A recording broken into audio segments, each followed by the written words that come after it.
Matapos ang nangyaring pagharang sa mag-inang pasahero dahil may nakita daw na basyo ng bala sa kanilang bag, na nasibak na nga ang tatlong screening officer dahil nakaabot ito sa pamunuan ng NAIA at sa programa ni Senator Raffy Tulfo. Ngunit ngayon may bago na namang kaso ng tanimbala sa mga pasahero na galing Tacloban na lumapag sa NAIA. Ayon sa uploader ay another case na naman daw ito ng tanimbala sa NAIA Terminal 3. At may kasama pa sa kanyang caption na CTTO or Credit to the Owner.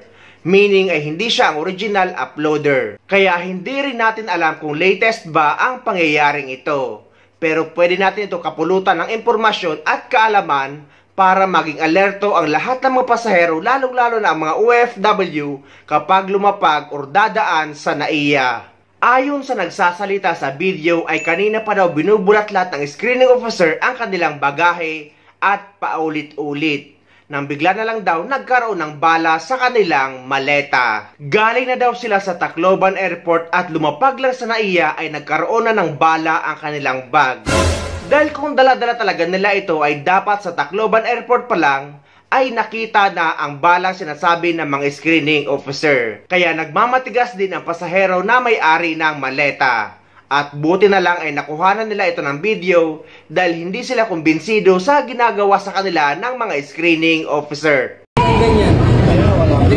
Wala kayo ebidensya? May video na kami kanina pa naghahalongkat ng gamit niya. May image. Ano yung pagkapunta dun kuya biglang meron? Oo nga may image niya. Wait lang po. Di ba may image na yung pinakita sa inyo? Sana sa Tacloban pa lang naharang na kami. Bakit dito kayo kami Ang naharang? problema sa Tacloban. Ang problema sa Tacloban. Kung dito po. Sana nga sa Tacloban pa lang naharang kami dito. Lahat-lahat po nakikita namin yan. Oo nga po. Wala kayo magkano. Bitin tayo ng PNP. Sige, magtawag kayo. Binuksan na. Huwag mo naman ano kaya. Ibig sabihin nyo. Bala. Kaya po may sabi ko, sir. Sa inyo na nang galing yan kuya. Sa inyo na nang galing yan. Galing na kami sa airport. Tapos nagpunta kami dito. Magkakaroon kami ng ganyan. Check lang nito, meron. Kanina pa nagbukas yun. Nakailang ano. Biglang nagkaroon. Kayo eh.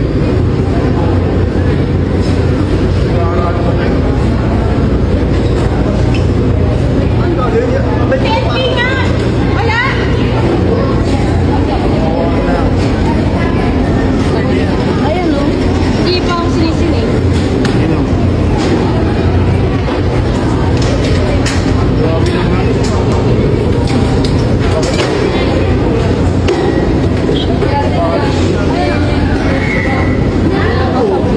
Ate, may bala daw sa ano, pag ni Kuya Toto. Naharang kami dito. Eto daw. Eto, may bala daw dito sa loob ng bag. Naharang kami dito sa ano, nandito na kami sa Maynila. Dito daw, sa loob ng bag. Ito. Hindi mo kasi sigurado. Sa Maynila? Oo, nandito na kami sa Maynila. Oo. Kaya kasi sinunod ko, hindi ko. Kanina naka-x-ray na ng dalawa. Sa anong Tacloban na, wala din naman kami naharang.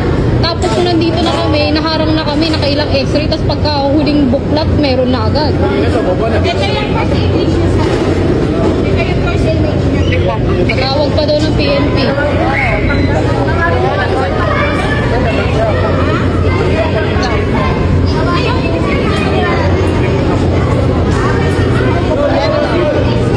Tatawag daw ng PNP. PNP daw tatawag. Napagpunan yun, no? Tapos nung ikaw na. Ano yun? Kanina kasi wala naman. Nakailang x-ray. Nahalungkat na nung isang lalaki. Tapos nung pagbalik nung huling x-ray, yung babae na nagalungkat, meron na agad. Biglang nagkaroon ng ano, bala.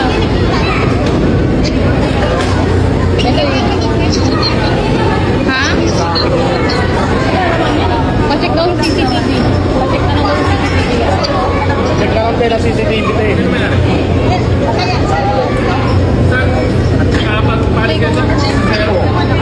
Hindi, dito po. Kanina pa po, nag-scan kami sa baba, wala naman. Hindi, baka hindi ka nakita sa baba? Hindi po, sir. Saan ba kayo galing, sir? Local po. Tapos? Pauwi lang dito. Pauwi na po ako. Makit lang po kasi nandito po yung angkas. Hindi, naghahatid ba kayo? Pasahero? Ano? Pasahero po.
Kasi dati kasi, nag-isip na kasi tayo sa usapan sa batas sa farmer sa kabili.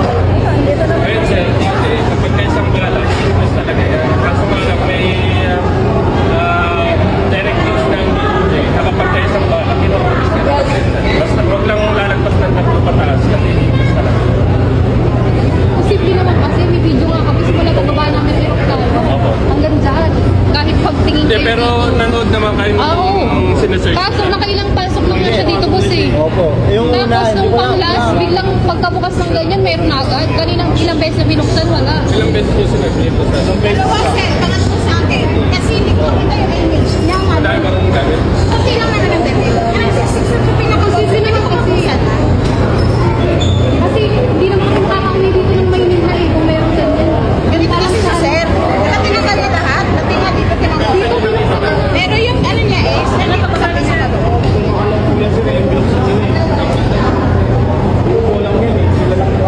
Kaya yun yan. Dito siya sa pinakalo. Una-una na sa sir, wala ko na nakita. Wala ko nakita. Binuksan niya na yan, te, dito lahat. Binuksan niya na yan. Binuksan niya na yan. Ngayon sir, Tapos pag-cover na kung meron. sabi ko paano niya nakita.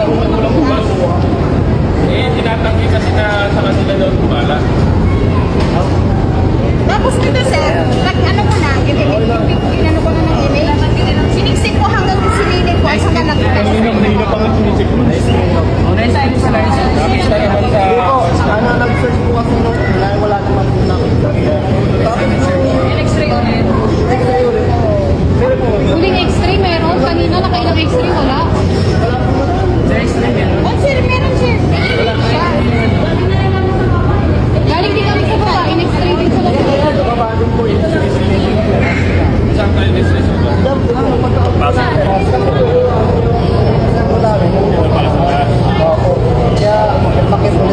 Eh di sana dun palang naharang na kami. Bakit kayo makapunta rito?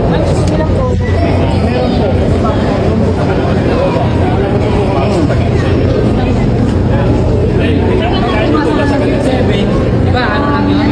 Annual. O di ka talaga yung makikita. Pinakyat lang kayo. Pinakit kayo, di ba? Hindi po. Hindi din po. May X-ray din galing kami sa baba. Bago kami makalabas. Galing po kami ng Tacloban. Tapos, bago kami makalabas, tapos, pagka-akit namin dito, X-ray ulit. Tapos, kaya nagtaka kami kung yun lang na Hindi, ibig sabihin yung X-ray sa Tacloban, hindi na i-detect yan, kuya. dito na. Dito na. Kami tanong ng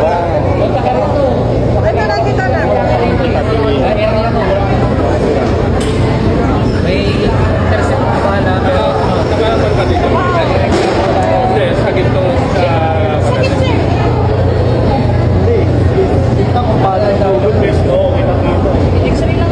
Ayon sa nakita kong sitwasyon ay dapat may managot dito, may makasuhan at dapat masibak ang mga screening officer. Dahil sa abalang ginagawa nila sa mga pasahero. Dahil dumaan na yan sa screening sa airport na pinanggalingan nila. Pero lumapag lang sa NAIA, bigla na lang nagkaroon ng bala. Kaya nga nawawala na ng tiwala ang publiko sa mga tao sa NAIA dahil sa mga pinaggagawa nila.